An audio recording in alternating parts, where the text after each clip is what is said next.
Good morning, everybody, and welcome to today's event, the AI Skilling in India, Opportunities, Challenge and the Road Ahead, brought today by the UK-India Tech Partnership and IET India. My name is Jeremy Pilmore-Bedford. I'm the British Deputy High Commissioner here in Bangalore, covering Karnataka and Kerala. And it gives me great pleasure to be here today for this event and to welcome our distinguished panelists.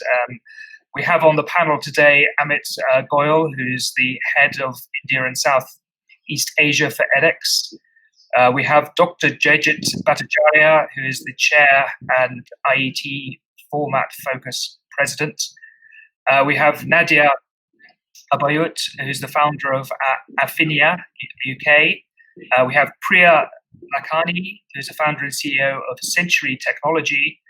Professor Pushpa Bhattacharya from the Department of Computer Science and Engineering at the IIT Bombay.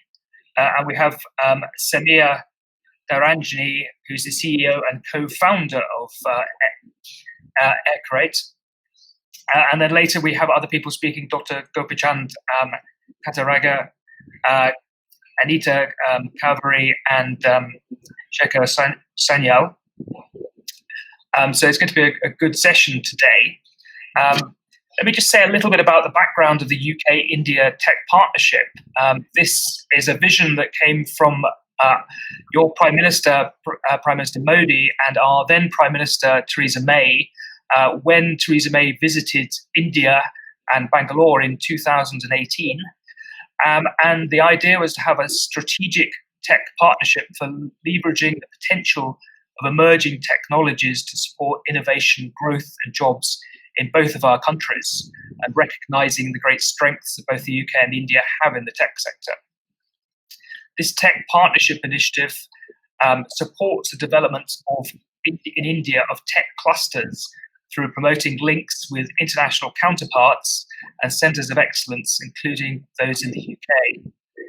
It seeks to develop regional and sectoral strengths in both countries to address the barriers that prevent technology exchange and innovation-led inclusive growth.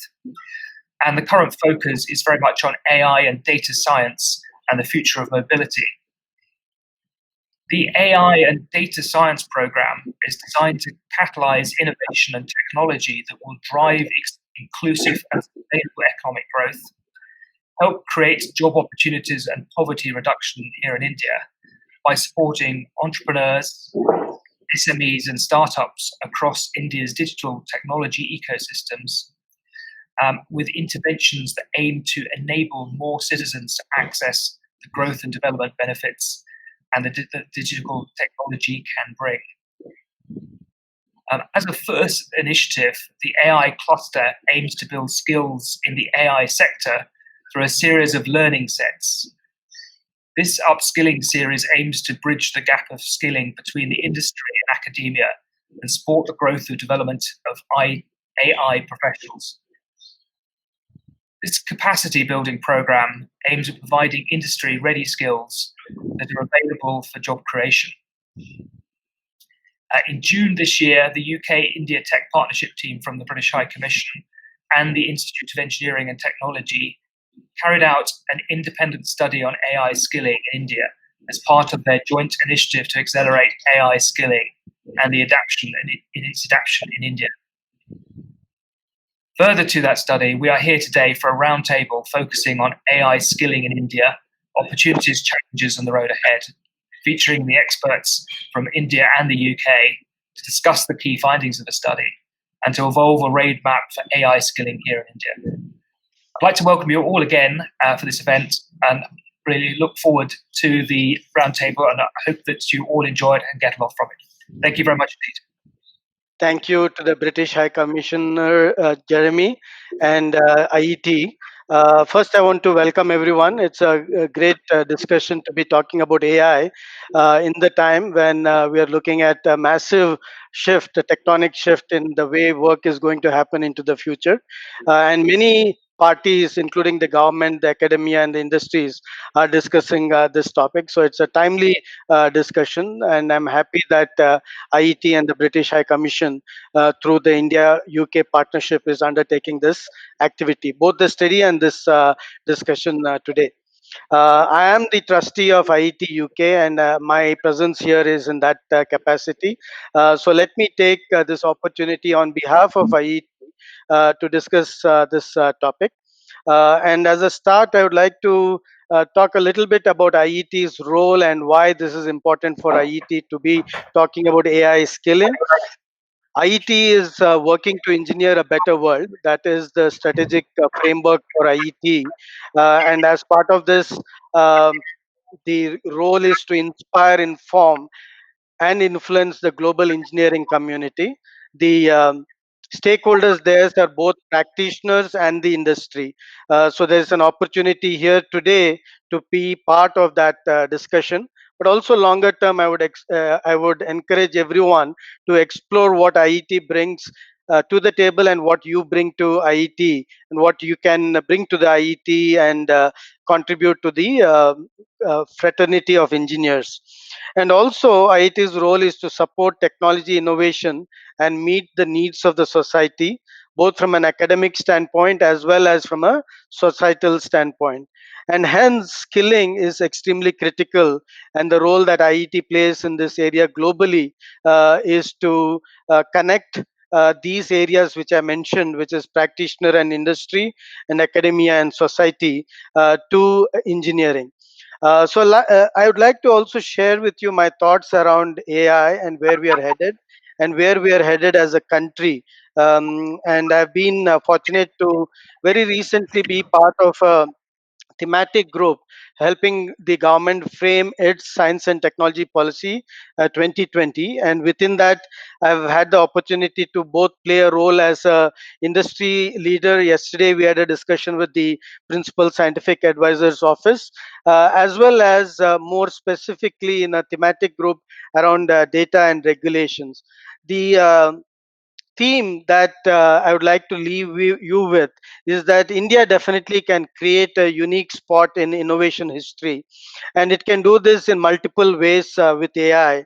One of the unique ways is leveraging its data capability of volume and diversity. India is a large country demographically, but it's also diverse in multiple other ways, flora and fauna and physical features included. So this brings a lot of data which feeds into technologies such as AI. AI is definitely a technology hungry area. 80% of the effort in building AI tools go into preparing the right kind of data which will feed it. India's priority in AI and otherwise should be its immediate internal needs in the area of energy, water, transport, healthcare, food security, and digital consumption. So, by reskilling our teams to be able to use data in these areas and create global first solutions, it will create jobs for sure. From a global technology leadership standpoint, the sweet spot is the intersection of biology, computing, and materials. So, AI should always be looked at in this context. It is part of overall computing, and it stands along with areas such as social computing, blockchain, and many other technology areas. So, AI should be looked at in that context of computing, but also combine it with biology and materials. That will be what gives it the power. So there are areas such as omics, which are coming from biology, AI, and social computing, which I mentioned, and material discovery. So these are all areas which will be domain areas. So in terms of skilling, I leave you with a thought. You can skill India at multiple levels. You can skill India at the coding level, and I think this is where the volume game will be played. And here's where you'll have people developing into Python coders or JAX or Swift paradigm users, and that's absolutely necessary. But we also need to skill India on algorithms. So the next generation artificial intelligence algorithms should come from the academic world in India also, teaming with global capabilities. And as this event is being sponsored by India and UK, maybe there are opportunities to explore in terms of collaboration between India and UK, in terms of how do we develop better, newer, faster algorithms to solve some of the big problems I'm talking about. But also, training and skilling would mean the ability to put these algorithms to use in specific domains. So the domains in the area are another area where skilling is required. So again, you can skill India in terms of coding, you can skill India in terms of algorithms, you should skill in India in domains as well. So I would request the panelists to talk about all these areas while we think about skilling India in AI. Thank you very much. And I'll now hand over to Anita Kaveri to take it further. Thanks a lot, Gopi. In fact, you and Jeremy made my job a lot easier. I was here to present some of the classic findings that evolved from our study. We sent out the survey to hundreds of people and got a response from close to 150 people on various aspects of AI skilling in India. To give you a bit of background, the IET has been working very closely with academia and stakeholders in industry and government on engineering skills of the future. In fact, in April this year, we launched our Future Tech panel, which will work as a neutral thought leadership platform to create evolving roadmaps for AI adoption in India. It only looked like a befitting first step for us to join hands with the UK India Tech Partnership team when they came up with this AI skilling initiative. And we said the first step is to form a baseline for AI skilling ecosystem in India. One of the salient findings that came out of our survey was that the challenge people said while learning AI was they didn't know where to start. This was a classic finding that cut across segments, be it students, be it people working in the industry, and there was always a general lack of confidence in the content that was available within the market while they are plenty. So we thought the best way forward is to get experts who cut across all these ecosystem players of AI together and discuss the findings and see what are the perspectives that evolve from both India and UK in this dialogue. We also heard, reiterating what Gopi said, about the need for domain-specific understanding and not just blind coding and algorithms. I hope we have a very illustrious panel today and they will be able to throw more light on the way forward for AI skilling in India. I will go ahead and introduce you to the panelists and the moderators for today. We have Amit Goyal, who is the head of India and South Asia of edX, Dr. Jaijit Bhattacharya, who is chair of the IET's Mobility Panel as Policy Panel, as well as president for Center for Digital Economy Policy Research. We have Nadia Abu Ayu, who is founder of FNI UK, Priya Lakhani, OBE, who is the founder and CEO of Century Tech UK, Professor Pushpak Bhattacharya, Department of Computer Science and Engineering, IIT Bombay, and Samir Dhanrajani, CEO and founder of AI Curate. This discussion will be moderated by Ankita Puri, who is the head of AI and data science of UK India Tech Partnership. Without much ado, over to our great panel today. Thank you, Anita, for that great introduction. Thank you, Jeremy and Dr. Gopi, for such a lovely welcome note. AI and big data is front and center of every tech discussion today. There's huge interest across industries and sectors on how to use AI to create large efficiencies, but also on how to use big data and AI to unravel breakthrough vaccines, treatments, and new innovations. The promise of AI is exciting, and so today's topic around skilling of AI becomes very important because without a skilled workforce to create and build AI systems, and also without training workforce around how to use and adopt AI tools, we miss out on the opportunity to bring this cutting-edge technology mainstream. Judging from the interest in this panel discussions and all our other research scoping work, I believe we also had 600 registrations for this. But essentially, there's a large talent pool in India and globally looking to upskill in AI. So having all of you here in the panel to shed some light on this will be extremely helpful for the community. So thank you again for being here. We're on a tight schedule, so with a lot of ground to cover, so we'll just jump right into it. Dr. Jaijit while we're hearing so much about the promise of AI, there's also a lot of hype around it. Can you help us break through this noise and give us a candid picture of where we are with AI today? And also, if you could throw some light on how AI has progressed in the last decade, and perhaps if you can look into your crystal glass, what does AI look like in the next 5 to 10 years? Yeah, Ankita, fortunately, AI is one of those technologies which actually cannot be overhyped. It really has a significant potential. Now, AI has been around for decades now, right? In fact, way back in 1958, Professor Rosenblatt came out with the first AI algorithms, which he was calling as perceptron. Now, things did not really move forward for the next few decades till the beginning of this decade because we did not have the fundamental infrastructure in place. So, we did not have enough data, we did not have structured data, we did not have enough fast networks in place, not enough sensors, not enough compute power to actually compute it in an acceptable time frame, and so on and so forth. So, what really changed in the beginning of this decade is that suddenly all of these underlying infrastructure that was needed to actually churn these algorithms and to crunch the numbers that are needed to come out with anything which is really usable came into place. So we have now have massive compute power at our disposal. We've got fast networks, we've got sensors all over the place, and therefore we are rapidly moving towards a situation where we can expect a singularity in terms of AI to happen. There's an explosion of AI.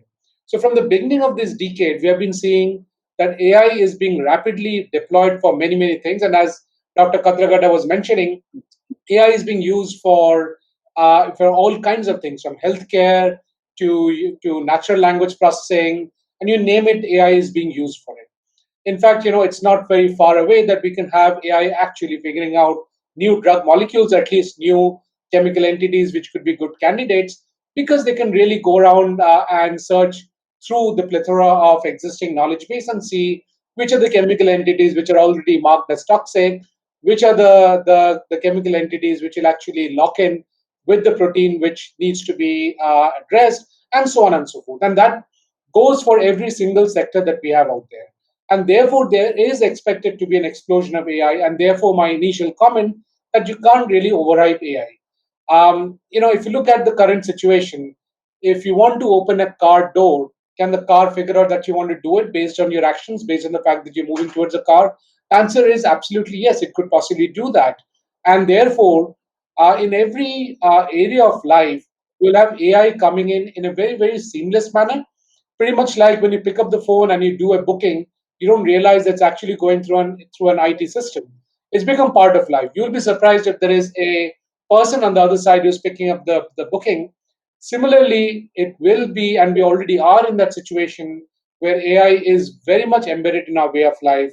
When you write a simple email, the system which prompts you to fill up the next few words and to fill up that sentence, actually AI, and we don't even give it a second thought. So that's where Ankita we are moving towards, and it's going to be a very, very interesting world as the AI developments unfold in front of us. And Samir, do you share the same thoughts? What are your views? I know you've been a big part of the AI journey, both in India and globally. How have you seen AI progress, and how is our industry looking at AI? And what are the near future? What does the AI sector look like in the near future? And has the COVID-19 pandemic changed any of that? Sure. So first of all, Ankita and the British Trade Commission and the IT team, thanks for inviting me over. It's a very eclectic set of panel, and good to have Gopi. He's a dear friend as well. So first of all, I think there's a lot which is happening when we talk about AI. I per se do not treat AI as a technology. I think it's way beyond in terms of what I call it enabler, a competitive differentiator, and a strategic lever for the enterprises and organization.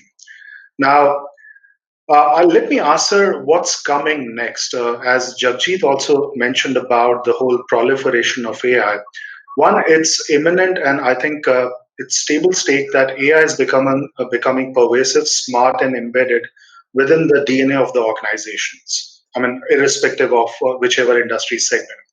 The second aspect, what is happening, if you look at today, what's happening because of digital detonation, there is a deconstruction of the business value chain which is happening all across.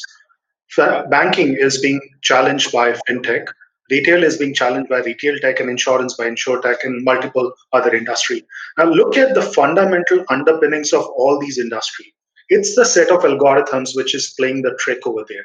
IPable, patented set of algorithms. That's one. So the new value chains of the businesses are getting redefined by new age algorithm. That's one. Second, what is happening, and this is a bit provocative but very true, we are experiencing an amplified decision making through AI. Now, let me give an example what I mean. Now, on an average, a human being takes about close to about 60 odd decisions on any given day. Strategic, tactical, operational. What is that I need to do after this particular session? What's my plan for the evening? And what is that I have to do as part of my career? Some of these things, as part of the decision making, we are taking on a daily basis. Now, the fact over there is that traditionally and until today, we've been taking many such decisions based on our gut, intuition, and maybe influenced by our friends, colleagues, and spouses. Now, think of this today when we log in into a, let's say, a Flipkart or an Amazon or any e commerce kind of, let's say, engine, or the way we transact, everything is getting influenced by our propensity to look at, can I buy something next if it's in an adjacent category? Can I transact more if I'm getting more discount? Can I buy or order more if there is a kind of a loyalty coupon which is given to me? Now, all these decisions are being influenced by personalized, curated algorithms which are doing the trick. And this is where fundamentally our decision making process is getting altered and amplified using AI. And this, at some level in the time to come, will prove out to be a Trojan horse in terms of organizations and enterprises really coming out with what I say sophisticated algorithms based on image, voice, text, and video to meet our new age, I would say, decision making aspects. The third piece, which is a bit forward looking but could be true in the time to come, would be what I call it an algorithm economy or algorithm exchange. Now, think of this. We have business problems today in the enterprises. You mentioned about Ankita, about this COVID scenario, supply chain, financial prudence, solvency, employee well being. Now, some of these myriad problems may not have the solutions today. Now think of this, there is an algorithm exchange, which is a virtual. I go over there, I log into that with my password. I see a multiple set of problem statements over there. And alongside, there are those patented IPable algorithms, which are being powered by niche boutique pure play providers. I look at a problem which is, let's say, a supply chain. I log into that particular algorithm. I do a test run, a POC, take it on the go, use in my organization. And if it's good, I've got my money worth. And this is akin to kind of a thing, millions of algorithms looking at millions of problems to kind of solve what I call the art of problem solving through AI.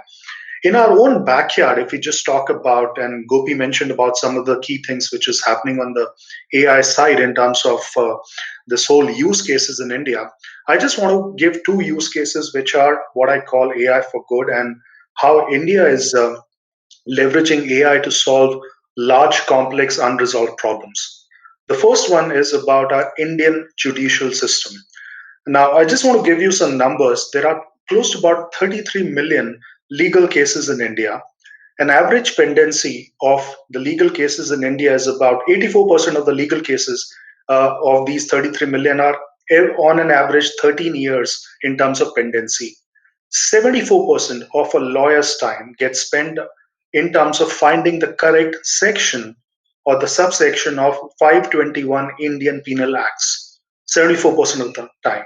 Think of this. If there is a search engine, if there is a kind of an algorithm based engine which actually can start understanding within the section what kind of have been the historical cases in the same section all across last 25 years, which is just a database, and it pops out the moment a lawyer kind of punches the section, it becomes so easy for a lawyer to solve those kind of cases in terms of fast track mode. The second thing is this campaign which our dear Prime Minister Modi launched a few years back, Swachh Bharat campaign. Now, this is about government earmarking close to about $2 billion to spend money to create restroom and sanitization workplaces in the remotest part of India. It's a very daunting task, but the idea is to kind of have India more clean, more hygienic. Now, if someone of you have used these kind of restrooms or kind of a sanitation workplaces, each and every restroom, outside of that, there is a WhatsApp number. So let's say you use one of the restrooms in the remotest part of, let's say, Assam, and you were not comfortable with the quality or the hygiene. Maybe it's a broken tile over there. You could click a picture of the tile. As you come out, you take that WhatsApp number, just send the picture. Just send that image of the tile. You don't have to mention your name or any kind of a location. The picture goes to the remote center, the command center they have created of Swachh Bharat campaign in a district called Barmer of Rajasthan. Within 20 seconds of picture coming to this remote command center, through the labeling and annotating, the picture gets identified which location this picture came from, and another 30 seconds, the calls through an automated dialer goes to the concerned contractor asking him to fix the tile. The entire thing happens in a 1 minute window through artificial intelligence, and just 4 AI professionals man these command center on 24/7 basis.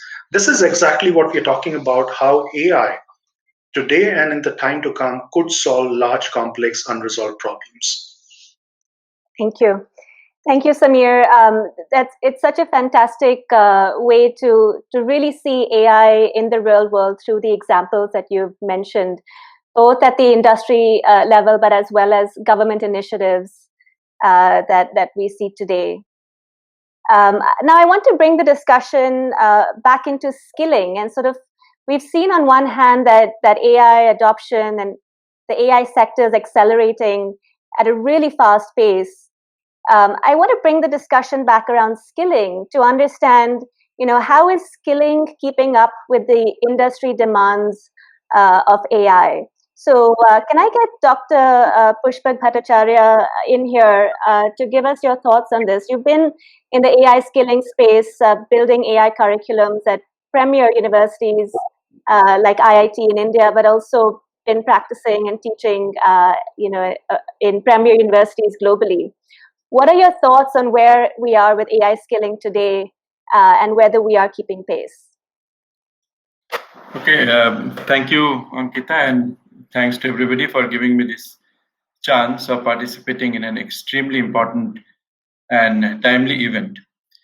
Now, I have been teaching AI for now close to 25 years, I would say, and have been teaching AI in different paradigms, okay, starting from classical AI, going up to machine learning driven AI, now deep learning driven AI. So it is important to understand what does AI teaching learning mean, and what does skill acquisition in AI actually involve. Now, looking a bit deeply into this phenomenon of transferring knowledge to minds which are new to the field, and also to talking to people who are already professionals and have been working in this area for some time, many interesting points emerge. Now, when we teach, especially in top institutes, we give tremendous importance to concept building and building the fundamentals properly, as opposed to, let's say, coaching classes and small teaching places where a lot of emphasis is given to coding skills, and where the emphasis is on making something work. So there is a fundamental difference between these two approaches to creation of knowledge. Now, for professors, the products are 3 Ps: people, publication, and patent. We sometimes build prototypes which actually give confidence that some idea will work, and produces a proof of concept, so to say, that going forward, these ideas can produce impactful money-making systems. Now, for AI skilling, we must understand that there are a few core areas which need to be understood well. Okay, now everything is deep learning. People talk about neural networks, RNN, CNN, and so on. But artificial intelligence is much, much bigger than just a layer of neurons. So, for example, we need to understand in artificial intelligence search, logic, reasoning. Then machine learning, of course, is a very important part. Coming to application, computer vision, natural language processing, robotics. These are core and application areas of artificial intelligence. So when we talk about AI skilling, we try to give the student a perspective on all of these, but going into some of the areas in much more depth compared to others. For example, in the first AI course, we teach very, very well and quite deeply the search technology, logic, and learning. So search, logic, and learning make the core areas of different application areas like natural language processing, machine learning, computer vision, speech processing, and so on. My own area of research is natural language processing, and these days a lot of machine learning is used for natural language processing. So I also work a lot on machine learning. Now, when a student comes and begins to learn artificial intelligence, we first check how is the grounding on data structures and algorithms. Okay, does the student understand these two areas well? How is the coding skill? How is the grip on mathematics, statistics, and maybe some amount of physics even? People who work on natural language processing, do they have a flair for language? Do they have some background on linguistics and so on? So AI skill building is a large task involving many different sub areas and their interactions. And therefore, when we think of AI skilling as simple Python programming or acquiring skills in running PyTorch or TensorFlow in a deep learning system, our purpose is not really served. So we need a complete and comprehensive program with all these sub areas of AI. Now the question is, do we have this kind of time? When the world is moving very fast with extremely advanced applications, and these applications are AI hungry, for example, agriculture, insurance, fintech, and so on, how do we put together a program which will give AI skills to people in a reasonable amount of time? I have had discussion with India, UK, sort of managers, I would say, how to put in place such a program. Now, is enough happening in AI skilling? Yes, lot is happening. So when the AI wave struck India, many educational institutes started putting in place AI degree programs. IIT Hyderabad moved very fast and created a BTech program in AI and data science. They also created a department of artificial intelligence. Recently, the Center of Machine Intelligence and Data Science has been created in IIT Bombay. IIT Delhi will soon have a school of artificial intelligence. IIT Patna, where I was the director of IIT Patna, and I just gave charge 2 days back, where a program on BTech in AI and data science was supposed to have started from July, but it has been postponed to next year because of this COVID-19 situation. So universities and IITs, IIITs, NITs are doing a lot of things to start AI programs, but this is not really sufficient considering the huge demand that exists for AI skilled people. I'd like to finish my statement with the following observation that AI skilling will not only require a huge amount of effort in building coding skills, but also a lot of concept building in the core areas of AI and application areas of AI. Absolutely. And thank you for that detailed explanation, Professor Pushpak. Priya, I'd like to bring you in here. You've been very involved in the skilling of AI in the UK, and you're also on the Council of AI for the UK. What does the skilling landscape look like there?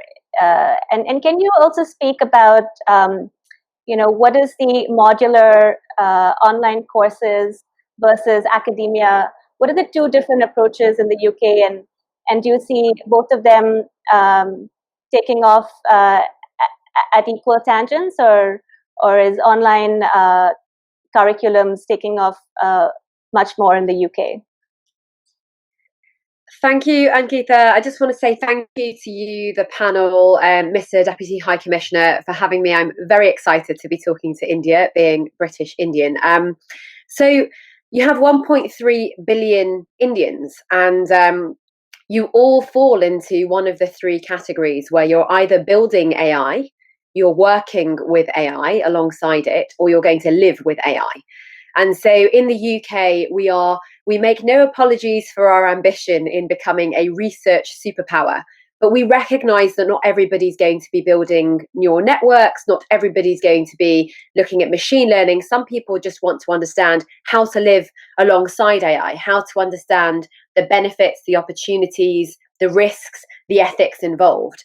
And so what we're doing is trying to figure out a strategy to allow everybody to benefit from the opportunities presented by AI. And so we're committed to looking at programs. You'll have seen what we've done. We have initiatives like the Turing AI Fellowships. We have AI centers for doctoral training. We have PhD researchers, AI masters. We are now focused on apprenticeships as well. And we're really, really proud of the growing programs to be able to nurture AI expertise in the country. We want to maintain our position as the third AI superpower of the world, if you like.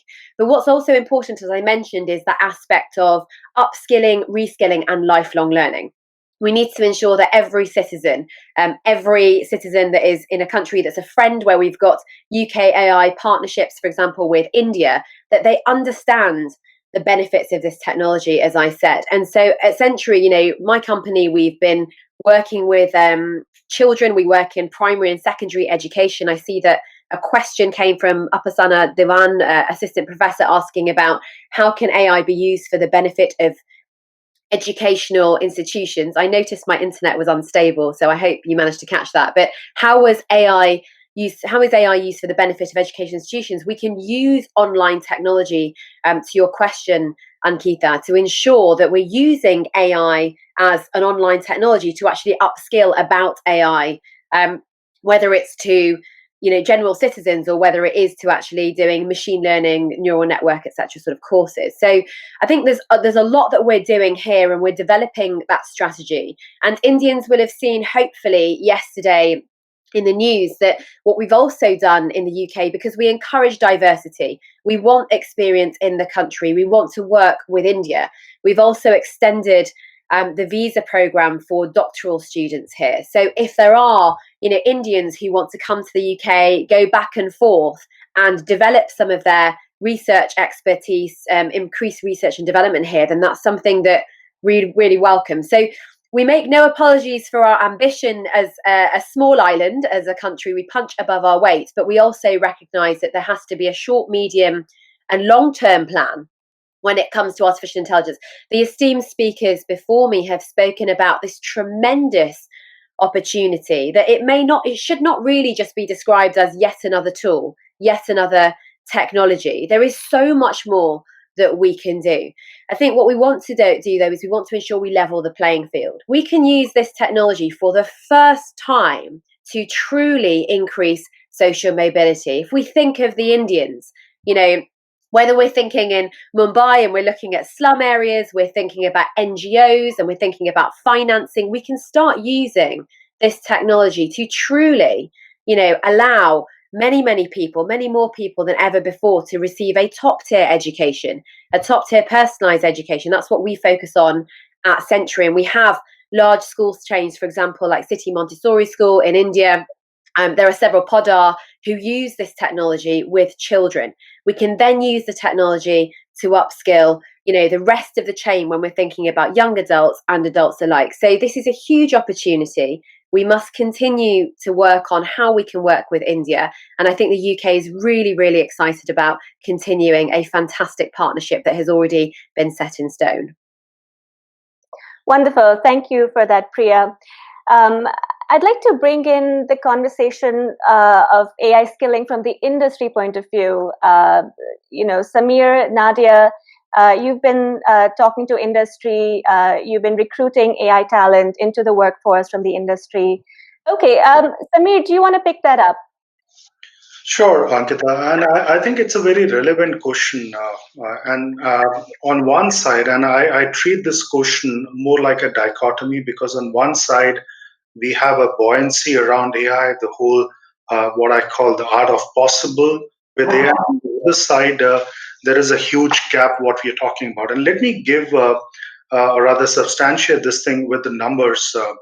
So on the education side, and I want to give numbers on both the side, education as well as on the corporate side. On the education side, we are talking about almost 50,000 academic institutes in India, 800 universities, 12,000 colleges, and almost about 38,000 standalone academic institutions. Together, the enrollment every year is about 35 million students, and 80% of them do graduation, and about 12% of them do post graduation. Now, this is where the whole challenge starts. Our top 100 engineering colleges have a deployability percentage of about 41%. And overall, the overall engineering colleges have a deployment of just 12%. Our overall deployability from the 50,000 colleges across India every year is just about 13 to 14%. Now, that's one side. On the second side, Indian technology workforce is close to about 4.4 million professionals, and 1.8 million professionals out of 4.4 are in what I call the archived or dated or legacy skills. And they need to be kind of really reskilled, to Priya's point, to kind of come to what I call the new side of the technologies, the exponential side of the technology. Now, when you see these gaps, it's not about the quantum of courses we need to introduce. I think there is an effort which is being done by majority of the academic institutes to kind of launch AI specific programs. But the major side which needs to be improvised is about contextualized learning. And that's where the skilling is getting, I would say, to the biggest challenge. On an average, when there is a position of a data science of an AI in a corporate side, there are close to about 30 odd profiles which get shortlisted, and 25 professionals, when they get interviewed, only one gets selected. So if an organization is running with almost 10 positions mandate, they got to interview almost 250 professionals. That's not sustainable or tenable. That's on one side. The biggest challenge which is happening when we look at the assessment of the AI professional, conceptually it's good. How do you relate an image classification technique or a kind of a computer vision technique in terms of a banking industry or a retail or a manufacturing or a healthcare? That's where the first major expectation let down happen, because they are not able to really kind of relate to that.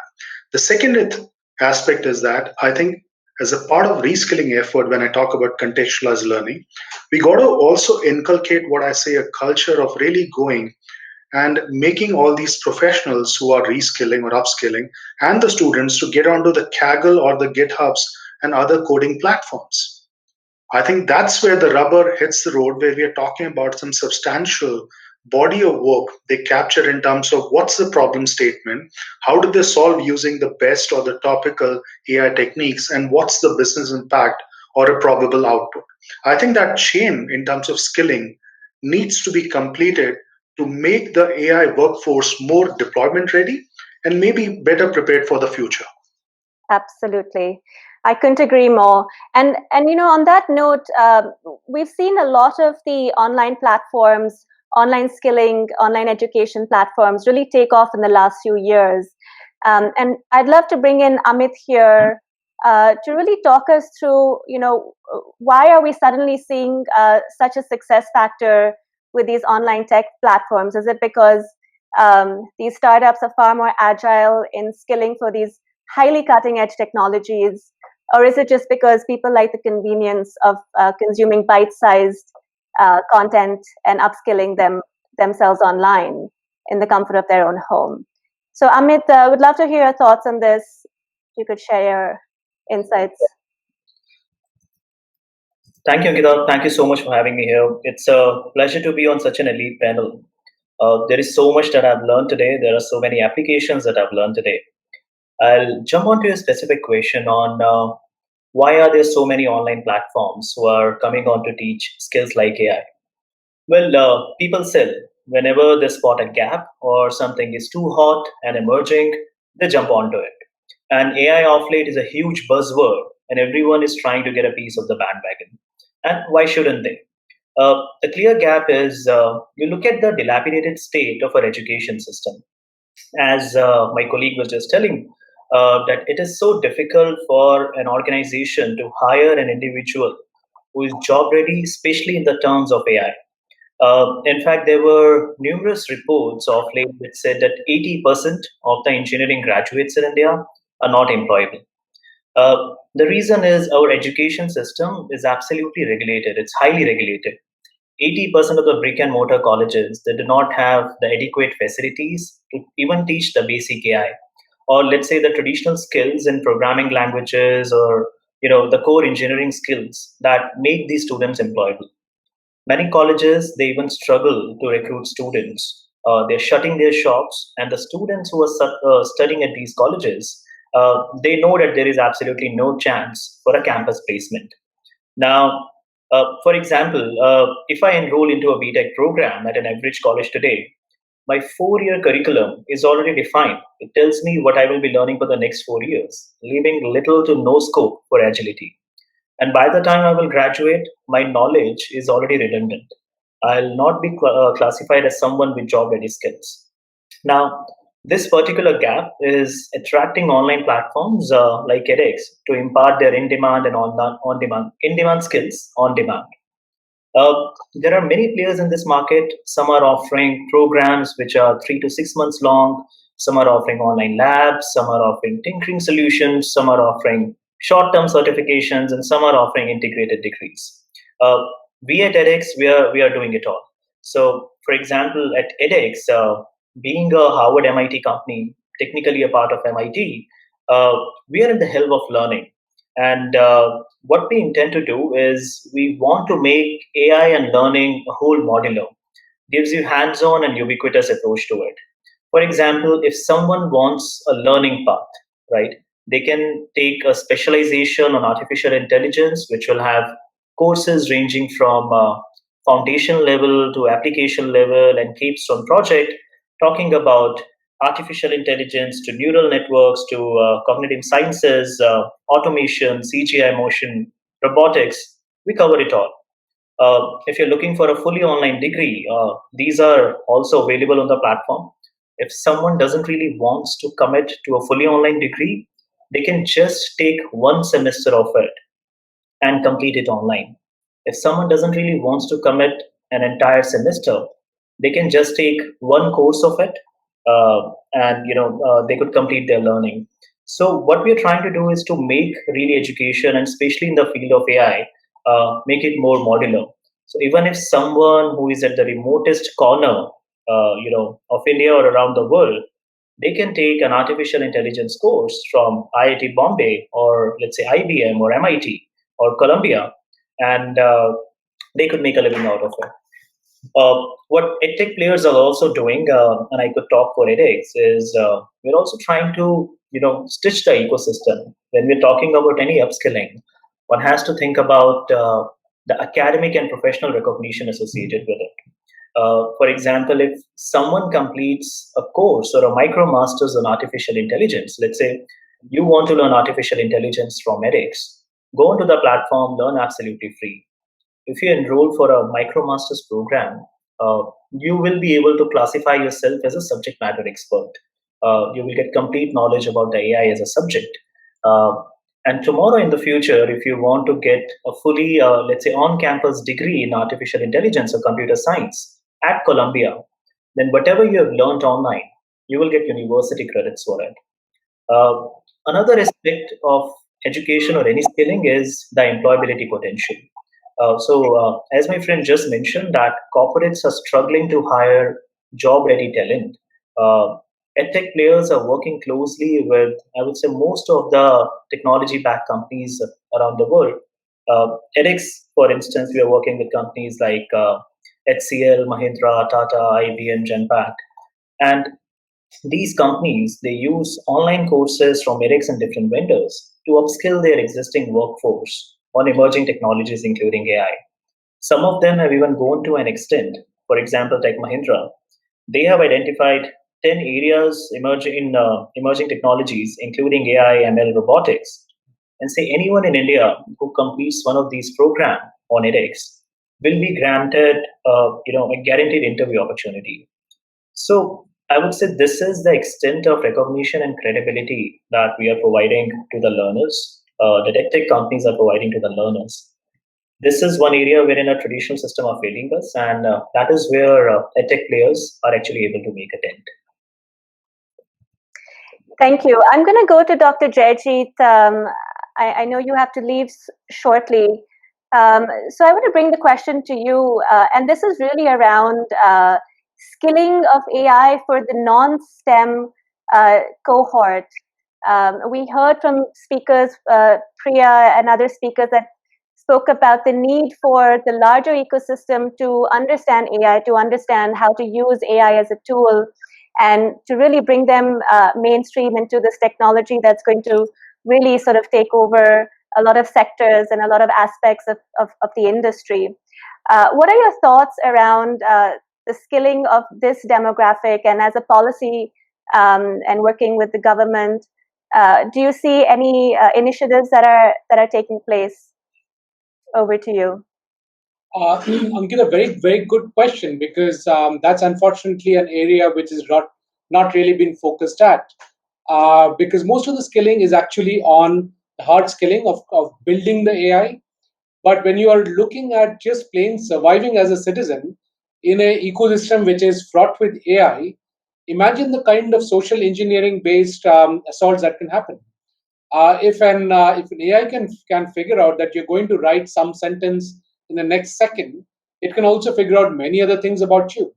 And given the plethora of data that is around us, clearly there will be such challenges coming in, because triangulation to find out the information about a particular person becomes much more easier.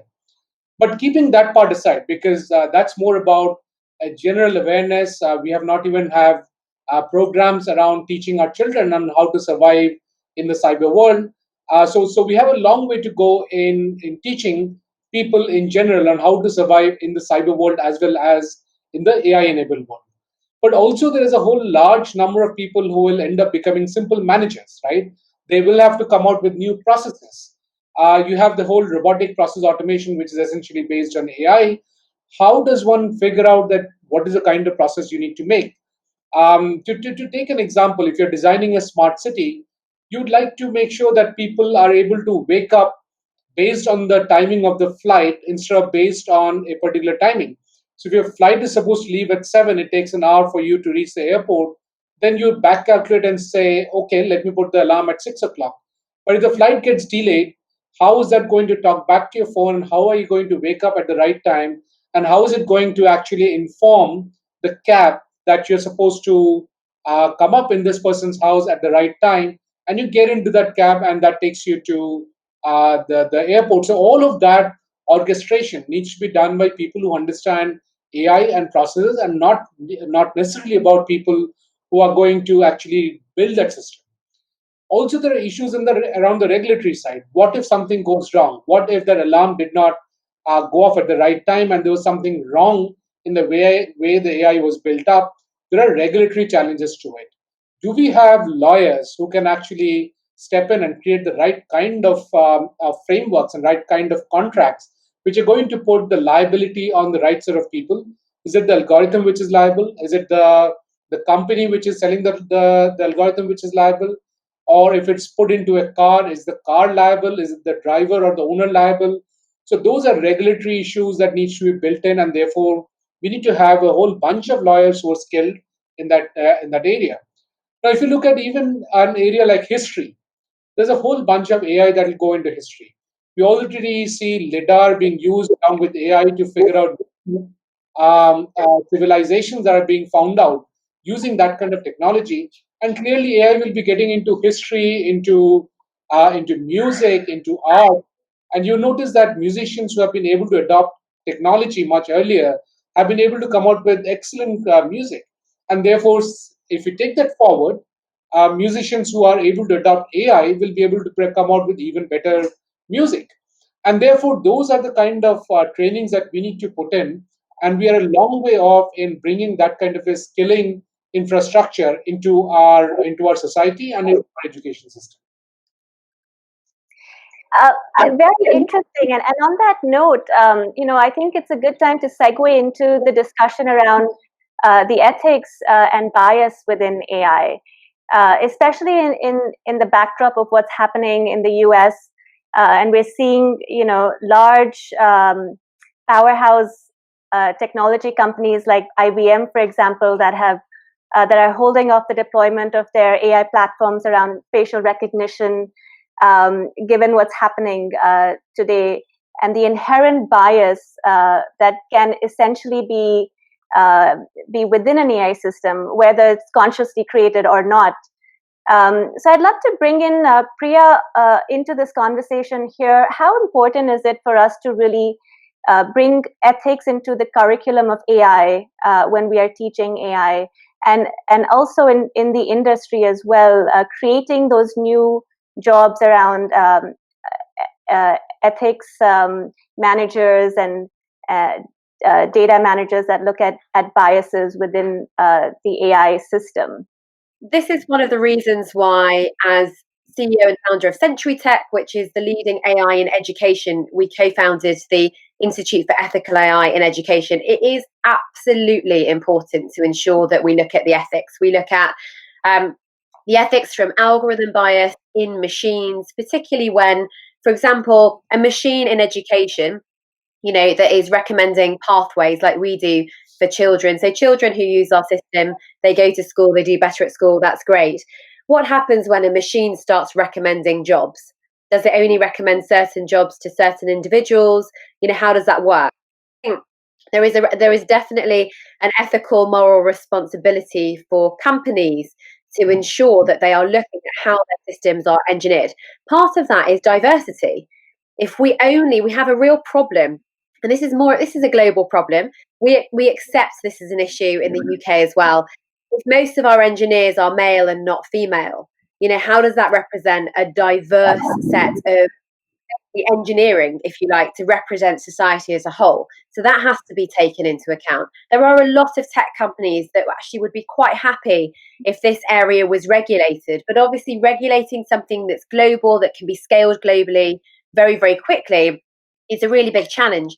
But why is this important? It's important because of what we saw in China. We see China saying they have training camps, whereas actually what they're doing with facial recognition technology and a lot of algorithms and using complex technology is actually putting people in camps that they call, right? And they're obviously not camps, and this is a real issue. So we have to look at how this technology is used. How do we want it deployed? But I think what I know is very, very clear, is absolutely clear, is AI is a force for good. It was built as a force for good. It was built to make us work more efficiently, to make better choices in our lives.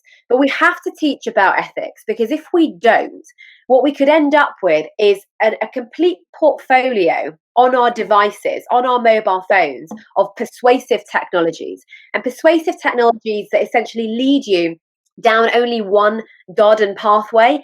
They're leading down an area where the citizen doesn't know all that technology wants is engagement. AI has been built in a lot of tools like social media to basically buy your time. They're giving you a lot of what you like. But what we do need in this world to continue to be a world where there is no third world war, where we can live peacefully and we can respect and have tolerance, is we need diverse viewpoints, right? So even when it comes to something as harmless as social media and speaking to your friends, when you start getting news feeds, we need to think, why are those news feeds only giving us the information that we constantly like to hear about? We're not then gaining a diverse viewpoint. This is why opening up a newspaper, whether you're doing it online or on an actual physical print, is so important, because you come across stories in your country, across the world, that give you that diverse viewpoint. So ethics has, there's a lot we need to consider. And in a place like India, what we also need to think about is access. Access is an ethical issue. I talk about this all the time. If AI is only available to the elites, to the people that can afford it, to the most premium, then we're going to have an issue, because then what we could end up doing is creating a more fragmented approach, having more disparity between essentially the poor and the rich, right? And Indians, I'm Indian, I know what we are. We are ambitious, we're entrepreneurial, and we want to provide for all. So we really need to think about all of these issues. And because I have to apologize, I have to drop off early, I did want to make one last point that I think is really important, if you don't mind, when it comes to skilling. We sometimes talk about AI and we go straight into AI. When I speak to some of the biggest companies across the world, and I do lots of advising, I actually figure out they talk about AI, but they still don't have a data strategy. So when we sometimes talk about AI, you have to go back to basics. You have to figure out, what data do you have? Is it clean? Is it in the right place? Is it stored in databases where that data can actually talk to each other? So before we rush into AI, and we must be ambitious, we must talk about it. We must think about that short all the way to long-term approach. We also have to think about data. Your government and our government should be thinking about their data. They hold enormous amounts of data on citizens. How can we use that data? How can we put it together, be more cohesive to ensure that we can inform policy from an evidence-based approach rather than just from assumptions? So I just wanted to make that point on data, because I think it's really important. Some people don't have their data strategy before they start talking about artificial intelligence. So I must drop off, but I just want to thank you all very much. It's been the most fascinating discussion, and I wish you all the very best, and very much love to all of you Indians. Well, I'd love to hear from the panel. Just very quickly, if you could give us 3 words that come to your mind when it comes to the Indian AI talent. Amit, let's start with you. 3 words that come to your mind. So I would start with the relatively pessimistic one. It lacks quality, although the numbers have doubled up. It is still at a nascent stage, and it is at an immensely high momentum pace. Thank you. Dr. Pushpak. Yeah, mathematics, linguistics, and coding. Okay, wonderful. Samir. I'll rather just flip it, Ankita, and say that what they need to exude as part of when they get into the job, which is be more intelligent, more insightful, and more recommendation led. So lots of advice for anyone in the audience looking to get into the AI workforce. But clearly, so much great guidance here. Thank you so much for all the panelists. We're not done with the Q&A. There's some really great questions here in the panel out here. So let me just get into it. And Suman, why don't you help me? Yes. I just came back to the screen to to help you out with this. We have a lot of questions though here. We can just start off from. Let me pick one up, which is a question I also wanted to ask Dr. Pushpak. And I realize we also don't have enough time, so maybe we can keep our answers shorter. But, this talks about AI and neuroscience and what stage of research we are in India in this space. And Dr. Pushpak, you've been doing so much academic research in NLP, and you really understand the the landscape of the innovation side of AI and creating these cutting edge innovations. Can you talk a little bit more about this? About neuroscience? Yes, AI and neuroscience. Okay. Where are we on the research side of that in India? Okay, so the deep learning research is really inspired by neuroscience, the organization of the brain in terms of neurons and their connections. So there is tremendous amount of research going on in the computational part of AI, which is programming, data structure, algorithms, large rule bases, and so on. The neuroscience research in India is also extremely advanced in Hyderabad, Bangalore, and the two communities are talking to each other. And I know that a lot of new algorithms are being thought about, inspired by the brain science. Thank you. This question, I think, Amit, if you could take this question, which is around online platforms. There's a statistic here that mentions that 90% of learners who enroll in an online platform don't complete their course. What's your view on that? Well, actually, there are two different kind of funnels. So, for example, the first funnel, which is being referred here, is the free learners. I'll take example of my website, which has close to 30 million learners on our own platform and another 30 plus millions on platform powered by us. One of them is also being used by IIT Bombay. So what we have seen is if a learner is simply browsing, or we call it auditing through a course, just for the fun of learning in there, they haven't really invested much time, they haven't paid anything for it, then what we have seen is the completion rates are much lower. In those cases, completion rates are actually single digit. But once the learner is actually committed towards learning, they have some skin in the game. Either they are studying towards credit, or either they have paid a fee, or they are enrolled in on certificate track, wherein they know they will be getting a certificate of completion. Then we have seen completion rates going as high as 70% to 80%, varying from B2B and B2C learners. So when I talk about a lower completion rate, one actually has to look at the other side of the coin, which is we are touching many more lives and providing them access to high quality content. It's just that they lack motivation because of not getting incentivized for it. But those who have some skin in the game, who know they will be getting credentials and opportunities against it, over there the completion rates are significantly higher. And Samir, can I bring you in here? From an industry perspective, when they are hiring for AI talent, how do they perceive these online certifications of short courses in AI upskilling? Can you talk to us very briefly on that? And do you also recommend, I'm sure there are a lot of people in our audience that are looking to upskill and get into the AI workforce. Can you recommend anything else that they may need to do to get their foot in the door in the AI workforce? Sure. On the first question, Ankita, I would say at par, because if we just look at what Ministry of Education in India is doing, they are making the second degree kind of, let's say, also coming into the stream outside of the one mainstream degree for the students, and the second degree kind of an acquisition could be done online. So, which is a great flip for the online MOOCs edtech platforms to kind of jump on into that wagon. I just keep on saying one particular thing for the edtech and MOOC programs. Just like we're talking about AI, I think this whole sense of technology in terms of personalization, which is more intuitive, interactive, and immersive, needs to go into the learning as well. How I would study versus how you would study versus how, let's say, Amit will kind of, let's say, job will be altogether different. So why I have to go through the same curriculum, same kind of an assessment, and that's exactly what the industry is also trying to do. The roles today, in fact, as I speak, there are almost about 250 odd job families within AI. This is what we call about the broad and the expansive landscape of AI. And within that, as you know, there are different genres of career lattice and the industry segments over there.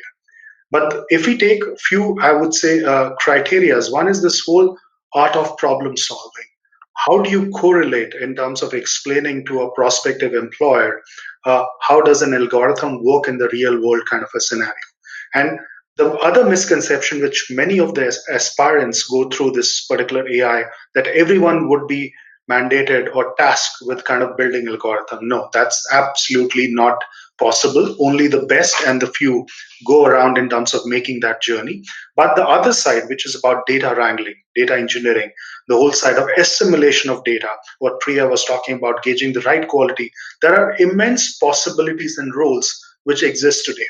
Now, over there, the propensity for any aspirants or the existing professionals who are just getting ready for this is to understand how the whole aspect of the data needs to be understood from what I say the veracity side or the whole side of being clean and all. Easy said than done, because there, how a banking company correlates in terms of assimilation of data is different from a manufacturing or a retail company. So those subtle nuances needs to be understood as part of what I say blending conceptual learning with contextual learning to make it much more kind of friendly in terms of the next level of organization to say, look, yes, this particular aspirant makes sense. Thank you. Thanks, Samir. There are a couple of questions that talk about the education system. I think Ankita, if you don't mind, there is one more thing that somebody has asked. I think you can pop that up to Samir while he's at it. It's about learning options on AI in India still focuses on machine learning over deep learning. Is the reflection of the lag in adoption of AI tech in wider industrial segments, or is this following the normal trend? You want to have a go at it, Samir? I'll just take it in a broad context, Suman. One, it's if you look at the stack, it's deep learning, machine learning, and then AI, which is the overarching umbrella of what we're talking about. Now, one of the myth in the whole employment market is that there are only AI specific role. I call it a triangulation. It's not just AI specific role, which is about image, voice, text, and video side of things or algorithmic decision making. There are two other areas which have mass appeal in terms of this entire triangulation. One is data engineering, the whole ability to wrangle the data, stitch, architect, put that in the cloud environment. And that's why you see the Googles, Amazon, Microsoft of the world are putting tons of money to create those cloud environment to store data where microservices and APIs can be built on the go. And this is where the next AI innovation will happen. So a lot of roles on the data engineering side, data wrangling side.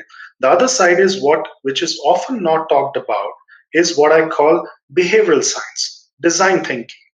Now, AI alone will not adopt any particular kind of a customer in terms of an acquisition just because of an algorithm. So how do you nudge? How do you kind of create those design for the subconscious mind?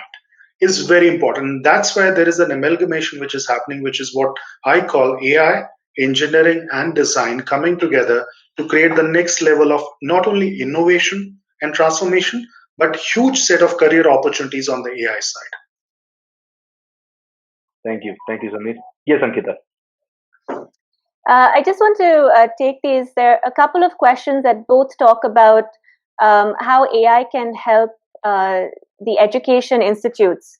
It's a fairly broad question, but I think given the pandemic in that context, they wanted to know if there's anything happening where they're using AI technologies, algorithms to help educational institutes. Dr. Pushpak, would you like to take this, or Amit? Maybe very quickly from me. So all IITs have been creating technologies for dealing with the COVID-19 situation. So there are softwares created at IIT Bombay, Delhi, which can do this contact tracing based on the data. And there are also a lot of research in biology, chemistry labs on vaccines as well as immunity boosters. So that's definitely happening. All right. And just to very quickly chime in there, Ankita, what edX as a learning platform is doing is due to this pandemic, the colleges are shut, students are not able to interact with the professors. What we have already done is we have made our entire platform open source. which means any college can create their own content and leverage all the learning tools that we have on the platform to connect with the students. That's one.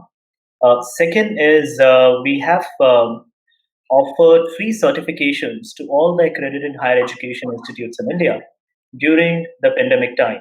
So they could have their learners take whatever course that they want in any stream during these days. That's really fantastic. And I think that also answers another question on how are we democratizing access to AI skills. And so this is something that your platform seems to do already. I think there are many audience members that are interested on understanding what are the courses, what are the key courses they want to take to be able to join the AI workforce. And as a fresher, what do they? Can you show them a path in order for them to join the industry and join the AI workforce? So, Samir, can we start with you, and Amit, if you have something to add? So I wish, Priya, that was an easy journey. Let me put it that way. I mean, there is not a secret sauce, unfortunately. The reason is also because every organization have their own maturity curve, how they are consuming AI or analytics on the usage or the adoption side. And this goes back to the point what Priya was making. Depending on where you are in terms of your adoption, the degree and the complexity of AI applications vary within that organization. And that's how the whole aspect of how they need to manage, acquire that workforce also kind of differs.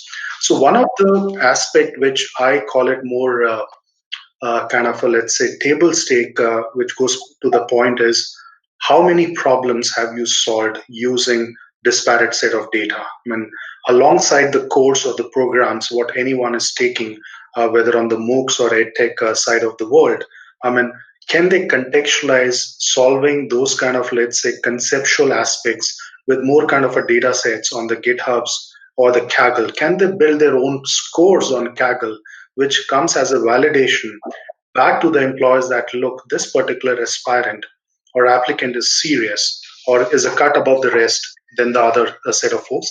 Then the other thing is also about, as I say, it's a continuum, it's a journey. At some level, there are, as I said, 200 plus job families. Every organization is looking at more about how do you kind of, let's say, progress from one side to another. So it's not just understanding of data, it's about those situational aspect, it's articulation, project management.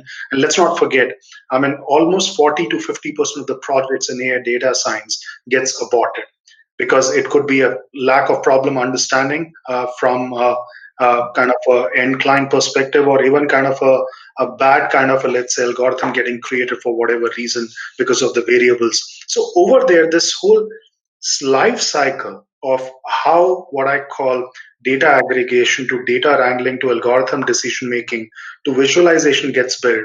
As long as an aspirant has that particular view, I think he or she will land up in a tendency to understand what a possible employer may ask in terms of possible questions as well as in terms of landing an opportunity. I think you made a very interesting point and a very important point, which is working on these available data sets and doing sort of real time, creating AI solutions in real time. Amit, if you can talk about whether your platform also gives sort of this practical virtual lab like experience to your learners that are coming to your platform, because one part is theory, but clearly there seems to be a huge need to also provide a practical environment for students to learn AI. Absolutely, and yes, we do that. If I talk about a single course, including the labs and assessments and proctored exam is not possible. However, we do have learning path. Those learning path, for example, I'll pick on what Samir just mentioned. If someone really wants to learn artificial intelligence, they'll have to go through the data science, analytics, visualization, data wrangling. The another component that we have added there is a hands-on exposure. So most of the edX courses have a lab which is built in.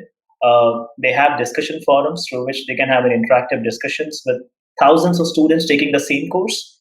Plus, our faculty also involve them on a live project. We call it a capstone project, which is mandatory for the learners to complete. So, I mean, they don't just sit in the front of a PC and watch a boring video lecture. They actually get to demonstrate, their actual learning and apply that learning into practice. So, yes, we do apply that on our platform. Thank you. We're going to take one last question, just in the interest of time. We will try and get the others answered, and perhaps send across some communication on the answers to everyone. But Dr. Pushpak, I'll leave this to you to answer. There's a question on on the fact that there's so much personal data that's being fed into these AI systems, and this is cause for concern for people around privacy. What are your suggestions? What is the community doing to reduce this data breach and to keep privacy in check?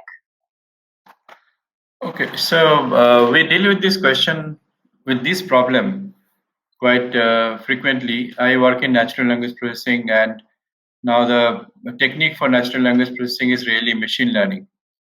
So that is data intensive, and when we work on things like sarcasm detection and